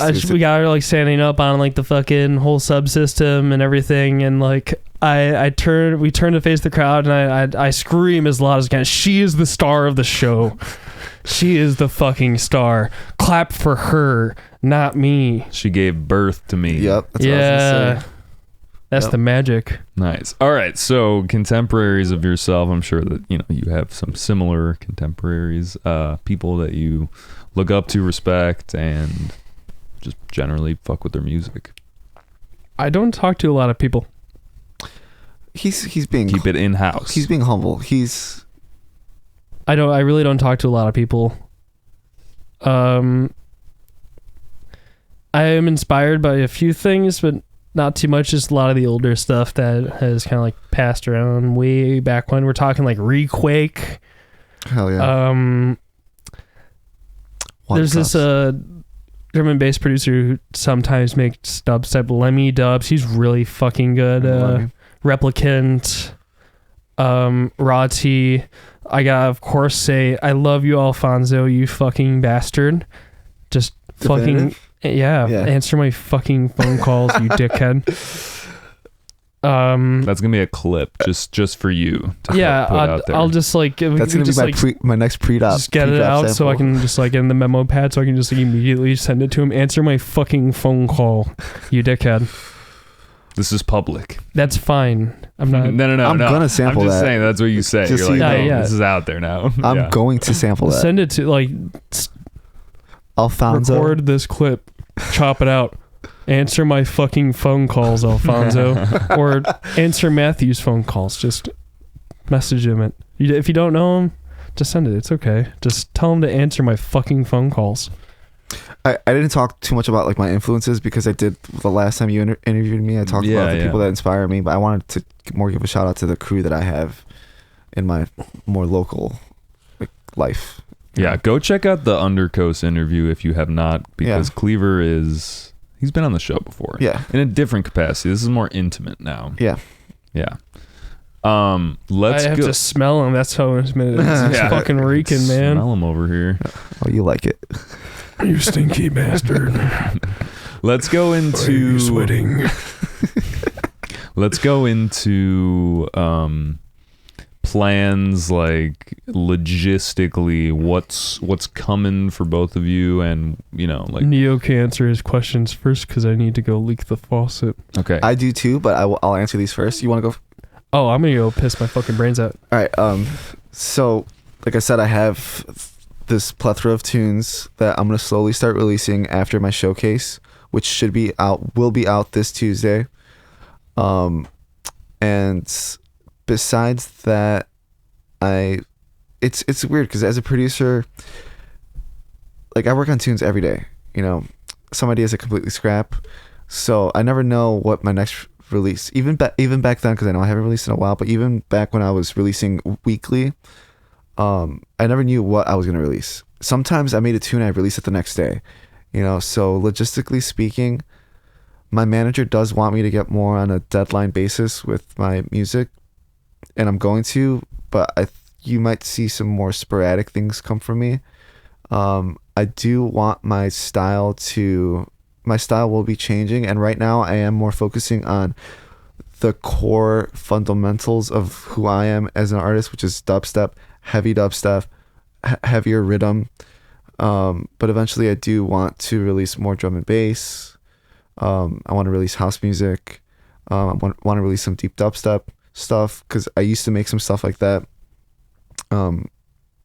But for now, I don't really have, besides my showcase, I don't have anything specifically planned. From that showcase, I will be dissecting some tunes that I want to premiere on an EP, and then I'm going to shop around to some labels. But yeah, right now for me it's going to be more sporadic this year. What about shows? Shows right now, I only have the one I mentioned earlier. I had a couple others. One of them fell through for reasons I don't want to disclose. It wasn't from me. It was salty ass people. Yeah, internal motherfuckers. Salty ass shit. It was conflicting show politics, which I don't want to get too much into the political nature of the scene. It's fucking disgusting, honestly. Biden canceled your show, dude. It's, you wouldn't even know how to. He'd fall down first. It's like, yeah, that would be entertaining. It's just funny we're talking about politics. It's like we're talking show politics. Dude, you'd be surprised how political things can get. It's fucked, because it's actually been one of the biggest things that's drawn me away from going out to shows. It's way too many fucking ulterior motives, dude. It's sick like of it. I see the term industry plant pop up a lot more lately. I see it on Facebook, like people are talking about these industry plants, and for a while I didn't really understand what it meant. And with how much time I have in the scene, I completely understand what to see some of these people and how they just like, man, they like metaphorically just suck dick to get to the top, and like do what you need to do. I see it more often than not. Do what you need to do. I get it, but it just becomes inorganic and unauthentic. Where's your moral compass? Yeah, like, are you just trying to, like you mentioned earlier, like, I'm not a guy that just wants to be in the spotlight. Honestly, I get really nervous before I play shows. But some guys just want to be the center of attention, you know, and to their core, I hear their music and I'm like, I can tell that you are just tending to the trend, to the current trend. You're not like, this isn't an expression of you. This isn't like, I feel like I'm getting a little negative here, but it's okay. I just wish there was more organic material.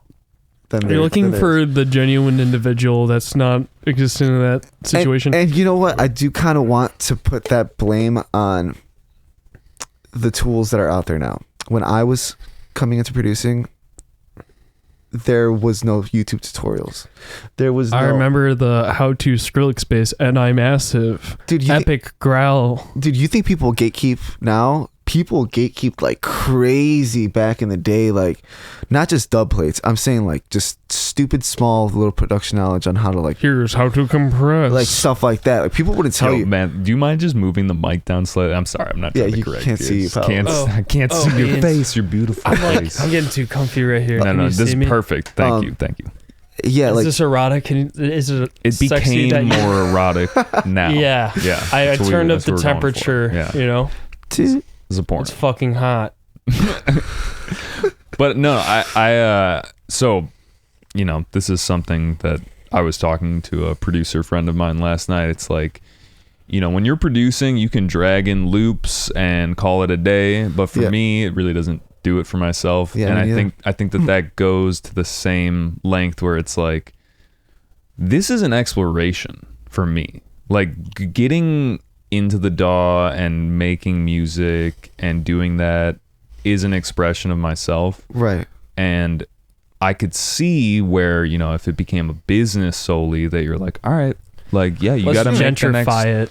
You got to make the next tune. Yeah. But there is a difference between the people who it is an expression of themselves and you can tell because it's unique, and the people where it's like, this is McDonald's. definitely like quality in the sense that it's like well produced, well done, but it's not, you know, it's not the tip of the spear. And not to say that everyone has to do that either. I'm just saying that like there really is a divide, and maybe it's a gray area too, but like I think now it's easier to release something that's well produced because the tools are more readily available than they were before. That and the constant streaming of the same stylization of other artists within the genre. Oh god, yeah. I mean, I shit you not a single one of my songs sound the same. Don't get me wrong, I love the current state of dubstep and the current state of rhythm, and I love where it's going. I love that it's still alive, but I do like ever since look, let me say this first. I get that that shows aren't always going to be your main source of income. Producers also need to have their side hustles, whether it be giving out production lessons or releasing sample packs, releasing presets, stuff like that. I completely fucking get the hustle, but the downside of that is that now you have all these what used to be like trade secrets. Yeah, trade secrets are now like everywhere. So whereas like a guy like me, dude, like 10 years ago, dude, I made like everything was from scratch. Yeah, it wasn't great. I'll say like this shit, right but fucking now. I do love the resurgence of Square 4 sounds. Yeah. But it's just say it with your chest. Same fucking shit now. Yeah. I'm not familiar. So a very, very here, hold on. I'm gonna go back. exploited thing that has been just brought up again recently, which is a long time ago. A lot of these like earlier rhythm tracks were made with a very specific wavetable from a very specific What are we talking? Specific synthesizer called Maelstrom. Maelstrom is a granular wavetable synthesizer from Reason, and you can sweep through the phase, and it creates this like super like downsamply kind of sound, right? That is just so like iconic within the genre of, you'd say, underground dubstep or rhythm. And there are really good Square 4 tracks. There's super fucking hog shit Square 4 tracks. When I make a Square 4 track, I'm trying my absolute best to not make it sound like Square 4. I'm using it as something like a building block, right? Like if I'm gonna have like something that's super clean to begin with, I'm gonna post-process it even further. Hell yeah. My method is all vocoding and delays, everyone. That's the secret sauce. If you want it, it's there. But there's so many different ways you can accentuate the sound without making the same sound as people have been doing ages now. Just experiment. You can just have so much fun with just like trying to garner more out of something that everyone's already using and using it in a completely different way. Yeah.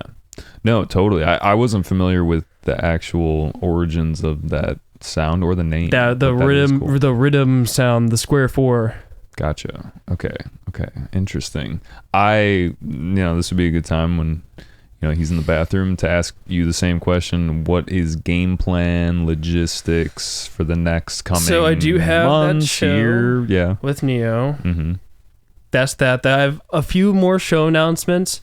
Everything on my showcase I do want to release. The first track on my showcase is the next song to be released. I could kind of give you guys an idea of my release schedule because I just kind of organize in a very nice way to know what's coming up. But some songs may not be released. Some songs will be. I might release other songs in place of those songs just because I want to kind of consistently fit like this current trend of sounds that I'm personally making that fit me just more. How do you feel about the concept of like keeping them to yourself and playing them live, and maybe a select group has them? I'd say I do gatekeep like my personal tracks just because it's like I want to have ammo for myself, and like I do get messages every single fucking day. Hey man, is this for sale? No, it's not. Goodbye. Thank you so much for For your sale in what way? Like that they would dub play claim culture, it right? as their own? So selling unreleased music, right? It's been a thing for, a while. Dub play culture. Are we talking about like just for DJs to have to play? Okay. Yeah. Just wanted to clarify that. So the thing about me selling the music, right? I'd feel bad if I'd release it later because I'm charging, quite a sum of money to sell those unreleased tracks. And I'd rather release the track completely, which I release almost all of my music for free. You can go on any of my platforms and download all of my music for free. Because I believe that everyone should have access to music. Be able to play it. So just wait for the release. That's where I get at the end of the Are we talking day. about people stealing tunes? Oh, we'll get to that. No, we We'll get to weren't. that. We weren't talking about that. I'll get to that. Yeah, a lot of people have leaked my shit, and honestly, that's also deterred me from wanting to give out my music to people and selling my music too. Recently because- too, right? Yeah, very recently. I mean, shit. One of my oldest tracks that I still had around, E-Jet. That song is 10 years old, and I started selling it just recently. I was just keeping it for myself, playing it personally. I sent it out to 3 or 4 people. And once I started selling it, it got leaked. Was that what just happened? That situation? So yeah, let's kind of. We don't have to go into specifically maybe this event. Maybe it's a sensitive subject. No, it's fine. But how does one steal your music? Is it on SoundCloud? Is it in a set? Say if I were to sell my music to Joe Schmo, right? A-B transaction. I would sell him song A, B, and C, 3 songs in the pack. He then sends songs A, B, and C to Joe Billy Bob Joe. Then Joe Billy Bob Joe good guy. sends it No. to Jill Bad Bob guy. Ojo.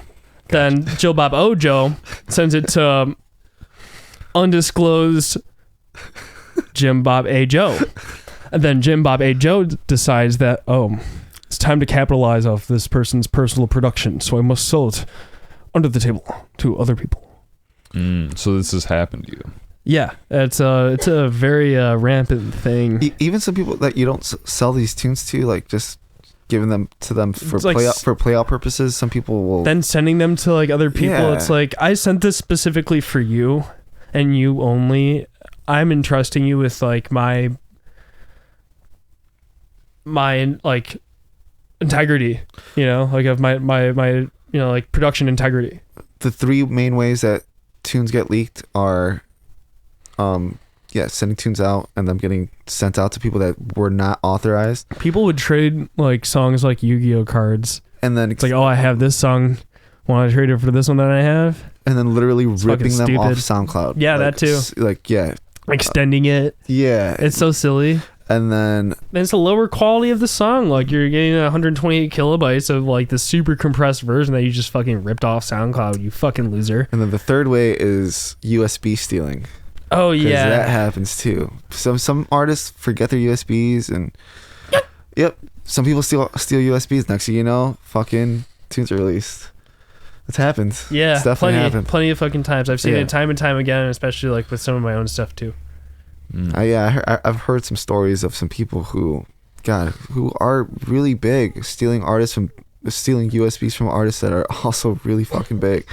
People that I looked up to, and they actually ended up being outed as not great people, sort of stuff. But There's this is crazy. Here's a crazy one. Here's a great example of someone sending music to a larger artist, then that larger artist playing my music out at a festival or two. I've had that happen with me too. I've had I never sent you that. I've had goddamn song. I've had a couple artists who I'd never sent music to somehow. Just fucking rinsing music. Yeah, and I'm like, how? How do you go about manage or dealing with that situation once There it's is already there happened? is Do no you dealing. There is contact no. them? You just have to have Is good it- faith. You Just take have the to have L. good faith. Do you reach out to them? I've definitely reached out to people being like, yo, what the fuck? Dude, I've seen Matt's a really nice guy, and I saw for the first time ever him go off on this fucking guy over the phone and put this fucking guy in his place, pissed the fuck off, and I was really proud of him. And the guy gaslit the fuck out of him. Tried to But- gaslight me, but I'm not putting up with that, man. I'm an adult. at the end of the day, like what you did is what you did, and Yeah. for you to just try to like spin that back on me, go fuck yourself. Yeah. Yeah, I forgot your name, but if you're listening, you know the fuck you are. Fuck I you. know goddamn Yeah. well who it is. Yeah. and we don't have to say Yeah, any we're not names, gonna. but We're not saying names, but fuck you. I mean, yeah, it's just like, I don't know, man. It sucks. I've never had that happen. Like, but bro, the guy who he sent music to told me that he sent music to him. Yeah, because that guy was nervous. Yeah, he was like, I didn't know what to do. Like, and these aren't guys like local guys. The guy that he sent it to was like, wasn't he?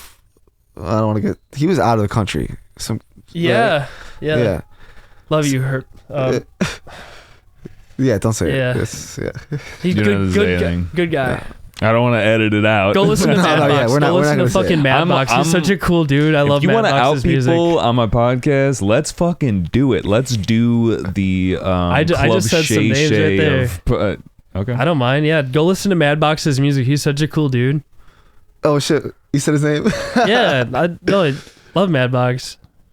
Oh shit! Go- I don't go know if people listen are to his picking up on music. sarcasm. No, I'm serious. that's him. Go listen to his music. That's the guy that told him that he Yeah. received a tune he wasn't supposed to, and he felt bad. He was like, Yeah. dude, I've come in possession of your tune that you didn't authorize me to have, and I just want to let you know this guy. this dude is sending it out. Do you think some people just I respect don't that. have that moral compass where they don't Fuck no. understand? Yeah. They don't have moral Like- compass at all, man. Yeah. But I mean, it's literally goes down to like all right, there's a line here, and maybe you don't even acknowledge, you don't know that the don't bat line an is eye. there. Well, look, the guy he knew what he did was wrong, but he played Matt out to seem like he was completely fucking immature for the way he was coming at him. Like, You should really reconsider yeah, what did he what say? you said. Interesting. I'll show you guys the Spencer recorded the conversation. It was The funny as juicy fuck. bits? Yeah, I'll show you guys after this. It's funny. And this doesn't have to be like like call out drama podcast, but like it sounds the like reality this of the is situation. it's a more prevalent thing than maybe the average listener who just enjoys the music doesn't know about. I'd rather be people aware of the people that are like being shady as fuck than not educating anyone at all. I'll tell you what, you can purchase the audio bit of the recording of him going off on him on Matt's OnlyFans. If that And exists. this is when we plug OnlyFans. Yes, my cooking videos, like my Martha Stewart cooking videos on my OnlyFans. Here's how you make tonkatsu ramen. I I made some He's a fucking last good cook, night. too. I made some ramen last night, dude. I got the pork belly and all. Whoo. Yeah, nice. Shoo you. Oh my god, it's so good. Do you guys, here's a fun another drama question, and then we'll get off the subject, but do you feel like dubstep and bass music has its own specific drama? Like it not just like there's that a niche to it, yeah. but I mean like more so than other genres. Absolutely. There's a I niche think to so. it. So Yeah. you think that maybe like the bass music scene is specifically like you got some bad characters in it? I think you can say this about any group of individuals. Literally, it doesn't even have to be music. There's a niche to every single group of people that join together to experience something, and bad apples will, of course, be in the crowd. Well, you know what? I think that it's also pretty prevalent in like hip hop, because I've been It's another good example. I've listened to some leaked tunes, like Drake tunes get leaked all the time, and some rap tunes get leaked all the fucking time. So yeah, Some of it's that just- might even be staged too, where it's like, quite Oh, possibly. for sure. yeah, Which makes me think maybe we're thinking about this the wrong way. Maybe we should fight. yeah. You guys should definitely Yeah. fight Yeah. right now. No, Right. no, To but the like, Let's just get some gloves and eat a bunch of sass and go run out into a field with our shirts off and just start boxing it out. that sounds dangerous. That sounds fucking fun. But I will record That sounds it. fun. I will record Fuck it. yeah. I'm sorry. Just, just rolling on top of each other. I can't fucking stand. Yo, next question. Who do you hate in the scene? No. Next, we're not- what do you hate the most about Matt? So let's do some wrap up stuff then. Sure. We didn't go over your first concert on this podcast. I think that we did at Undercoast. We talked about my first EDM show. Okay. Yeah. Okay. Do you want to do your first concert? Dude, real quick? to be Let's- quite honest, I don't remember remember my it? first concert. I I'm was just waiting for the Wiggles. I used to be Just waiting for someone. Oh, once that happens, Or the Blue Man Oh, Group. dude, it was Yeah. probably Disney on Ice or something Really? like that. Yeah, I remember going on this like The Lion King on once stage. the Wiggles happens, I will we'll be blowing air horns and just confetti will come out of the Those walls. little like Yeah. hand popper things, the little firework hand pop. I'm pretty sure I went to like the United Center and saw it was something on Ice, and then afterwards some dude took me to the back and diddled me. I'm just kidding. That didn't happen. So you're telling me the Blue Man Group didn't shove one of those pipes up your ass? Let's just say I became the Just white in man. the pipes, yeah. And there's blue shit around your ass. Yeah. They do indeed. This is not a kid-friendly podcast. They do indeed excrete. I've never blue seen liquid. Blue Man Group. Have you guys seen Blue Man I've Group? always no, wanted to see the Blue no. Man Group. Yeah, no, it looks sick. They're still doing stuff. I know they They just are. like stare yeah, at you and like they're like weird bald capped heads. I see their Yeah. I see their posters all the time still. Yeah. I doubt it's still them. Is No, It's a definitely revolving door. different guys, for sure. Because who can really tell, right? Loves to play the PVC pipe. Yeah. Yeah. It's cool though. So anyway, the reason I talked about that is because we always do like, your first concert, but then I like to talk about like what the most game-changing, impactful show that you've seen that's just like, damn, bro, that was next level. Well, to me, it was my first EDM show, which we talked about shortly. In my first interview was Spangle and Excision came and played at the Congress Theater, and I had The Congress, dude. Good yeah, times. it's fucking nostalgic. Rest in peace. I was heavily into Spangle at the time. I was like a trippy kid and heady kid, and decided to go see Spangle. Didn't know who Excision was. I think I listened to a couple tunes of his like on my way there, and I was like, this is weird. Ready to break your neck. Computer fart music. I was like, cool, whatever. And then we took mushrooms, and I went and saw Spangle, and Excision played after Spangle, and we almost left. Break the reel. We almost left after Spangle, which Spangle was fucking amazing. And I like turned to walk out of the Congress, and I heard like Excision's signature like first bass hit, like his old school like, and I was like hooked. I turned around and was like, holy shit. I stopped my friends. I was like, we have to stay. And then like watched that whole set, and afterwards I was like, yeah, I need to do this. I want to do this. And as many shows as I've seen since then, I've seen a lot of great artists. That was my most impactful moment. Completely shifted me from like a death metal kid to like an EDM fan. Yeah. Not my most like impactful moment, but I would say the coolest fucking like dubstep show I've been to was at the Cairo, and it was Silk Night playing a whole 2-hour set. Hell yeah. Damn, that is a long ass Hell set. yeah. I had a great fucking time, buddy boy. Like after it was done, I was like, "Hey man, But you I- want to drink with me?" Yeah, bro. Yeah, bro. Got you, bro. I mean, I've had impactful Suddenly moments. I'm just drinking like a fucking Budweiser with him at the bar. I've had That's impactful about moments it. listening to like the first like drum and bass show I went to, like the first like house show I went to. Like I was like, damn, I'm missing out. I've missed out like on entire genres, But yeah, they honestly, impactful moments happen all the time. With seeing artists, some artists blow you away. And then you're like, damn, I didn't even know that some of these sounds or styles were possible. I love it when I get blown away. Yeah. The head's nice. Yeah. Back The to heads, as in the concert people goers, the heads. Yeah. Okay. Sure. It's fine. That's what All you were right. talking about, Yeah. of course. Okay, cool. Well, I'm glad we went through that.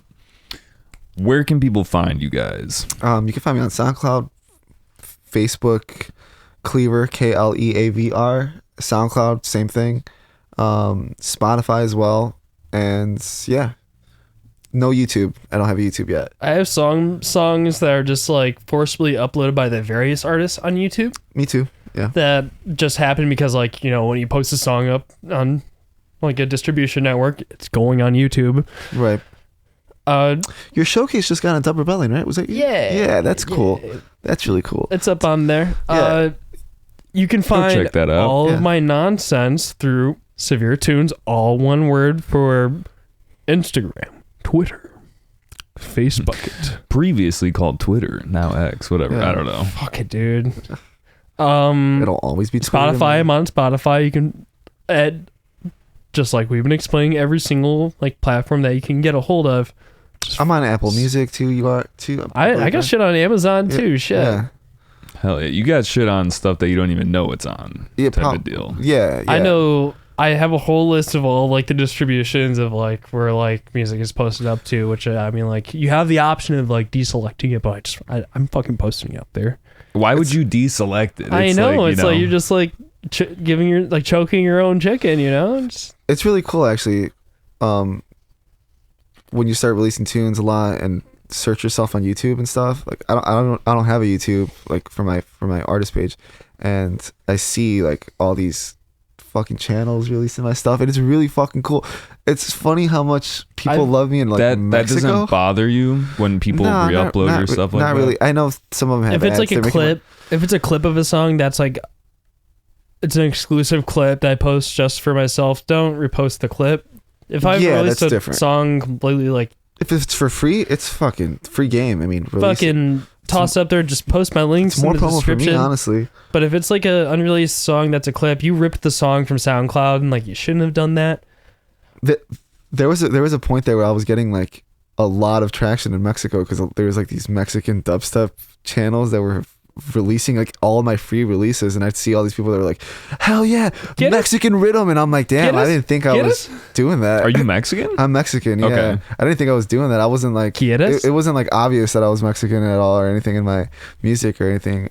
I wasn't remixing like reggaeton or anything, so it was just kind of cool. Like, you know, I'm sure they like to see, like, especially like people down South America and stuff. There's love actually to a very see vibrant dubstep scene in South America. Hell yeah. I'm sure like if you got like as you get bigger, like Italians will probably be like, fuck yeah, an Italian producer. I actually you know? Sicilian producer. I mean, like I check my analytics all the time because I love to number crunch, and I've seen like I have like listeners in like Pakistan. Yeah, I have listeners in some weird areas too. Yeah. Fun fact: it popped up on the radar, but there was like 3 listeners from North Korea. How did they get through? I know. Right? I was questioning the same thing. Who let them? What if it was Kim Jong? I was gonna say maybe it was actually. It had to be a higher up. It's like, yo, listen. Let me expose you. This guy's The next severe. psyops. He really like his mentality about his music is very similar to our mentality. For all you know, they play your songs as they're engineering their nuclear weapons. You never know. They're faulty Would bombs. that make you feel any type of way? Oh, dude, he'd be fucking. I mean, his ego would be through the roof, dude. if My music is music of mass destruction. if they're just seeing not- said that not like cool, but- thermonuclear lab way deep down and like whatever coast of the ocean because they can't have it up on the mainland. Great. Look at how happy he is thinking about it. He's like, please be listening to my tunes. No, I had like 3 listeners pop up like North Korea when I checked the analytics. I'm like, what the fuck, man? It's weird. It's. I mean, it's like strange. they gotta use VPNs, you know, like That's true. Is it a VPN? That is true. yep. Who also VPNs to North Korea? That's a crazy. People in North Korea trying to experience the outside world, dude. It's like you're living in a very No, controlled he's saying environment. someone outside of North Korea Outside using, of- using yeah. North Korea as a VPN. So Why would you do that? It just seems like that's very much red flaggy that there's So that there's your some- IP so there's, like, is say if not it's, like, a real. fan- Just to be edgy, probably. no, check this out. Yeah. So say I'd if have there's to like assume. there's a family member that defected outside of North Korea, and they want to contact their That's family. True too. They would use a secured browser and a VPN to contact their family and to talk to them. That's a good reason. Yeah, that's real. That's real. Okay. All right. Got down to the bottom of Yeah. this one. Yeah. yeah. But All I, right. I had like Or we're 3 plays completely from wrong. the very communist lands of Kim Jong Un. Nice. We congratulate you on that. But anyway, guys, if you've listened this far, we thank you for listening.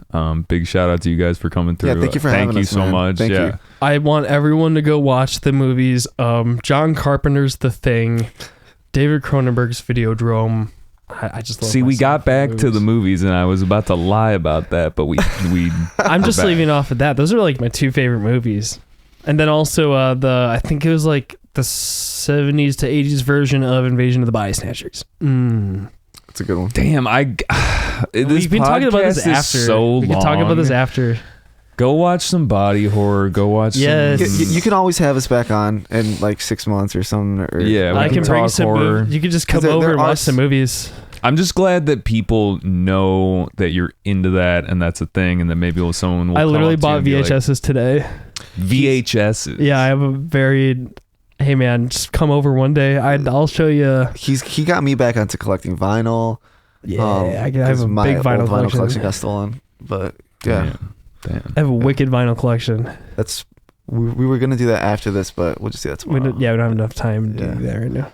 I just for the sake of like not talking about random stuff at this point, let's close this book. You got it. And thank you guys for listening. We'll catch you next time. Much Everything from Chipotle is exactly the same.